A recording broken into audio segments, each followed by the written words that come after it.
matter with him after your letters of credence. Very long discussion we had with him. And we have the opportunity to have the content of the discussion with the President.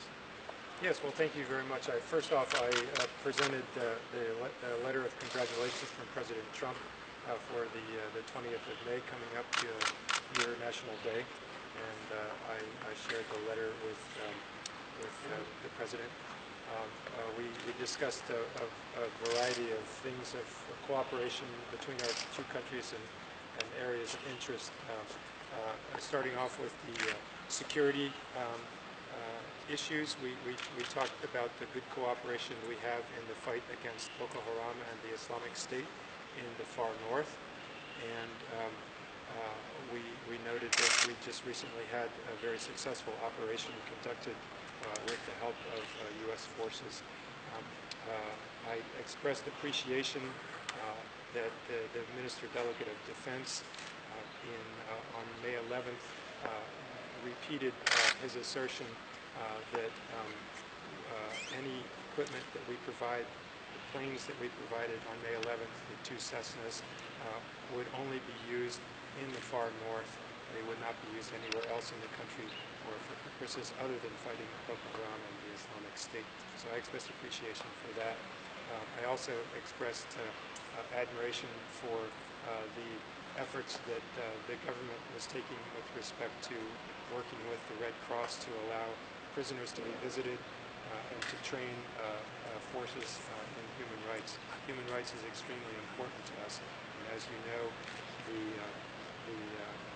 United States law says that we are unable to work with units, military units, that against whom they have credible allegations of human rights violations. So that's the one thing. Then I also congratulated him on the fact that, again, the Minister Delegate for Defense launched this investigation into the torture of a captured prisoner, Amazonian commander, and his assertion that the people who were guilty of this would be punished. I think that's extremely important to show to the people of Cameroon and to the world that Cameroon takes human rights seriously, that you can have resolution of conflict without human rights violations. You're talking about the conflicts in the southwest of the northern regions of Cameroon. Yes, sir. It's come to our own notice and information that you made a statement to that effect, which statement stated clearly that some of those who are fighting, those who are inciting the populations are residents in the United States of America. Did you have any discussion of that sort with the President? We did discuss that, and I will say that there's violence on both sides. The government has committed summary executions. They are guilty of detaining people and not allowing them access to lawyers, to their families, even to visits from the Red Cross. They have been guilty of burning villages, of looting, and of general harassment of the population. On the side of the secessionists, the separatists, we've seen horrible beheadings, kidnappings of government officials, and burning of schools. So we want to stress that the United States condemns violence on both sides. We condemn violence, and we want to call for people to listen to each other. Right now, in Cameroon, there's a sort of a dialogue of the deaf. People are stating their positions, the government is stating its position, and the separatists and the people of the Northwest and Southwest who don't support the government are stating their positions, but they're not listening to each other.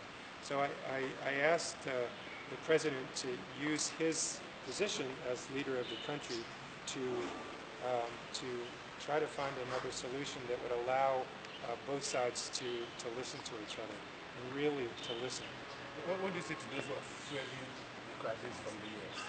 Well, I think people who are fueling the crisis on either side, there's hate speech that's been on both sides. So I would say that we need to put a stop to the hate speech and get on to working together peacefully to try to find a solution. Maybe one word in French. Merci Excellence, vous venez d'être reçu en audience par le président de la République. Je crois que vous parlez Excellence. Bon, j'ai commencé en présentant une lettre de félicitations pour la fête nationale du 20 mai de la part de notre président Trump. Et nous avons avec le Cameroun dans l'extrême nord la lutte contre Boko Haram et l'État islamique. Nous avons terminé des opérations dans l'extrême nord qui ont été un succès. C'est un travail à la longue haleine, mais je crois que la coopération est très bonne.